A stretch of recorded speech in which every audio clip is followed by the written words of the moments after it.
Hello, my name is Kevin Bradley. I'm with the Automation Service Department at WEG Electric, and welcome to the first of a series of videos dedicated to helping you understand the wiring and the programming of the CFW11 variable frequency drive.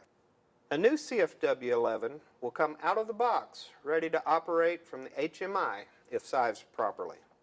All that is necessary is to provide the proper voltage to the input, wire in a properly sized three-phase motor, power the unit, press the start button, and adjust the speed control through the up and down arrow buttons.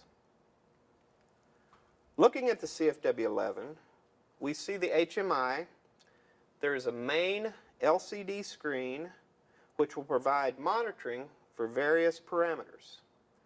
There's a left and right soft key, a green start and a red stop button, a jog button, a local remote button, directional arrows, and up and down arrow buttons.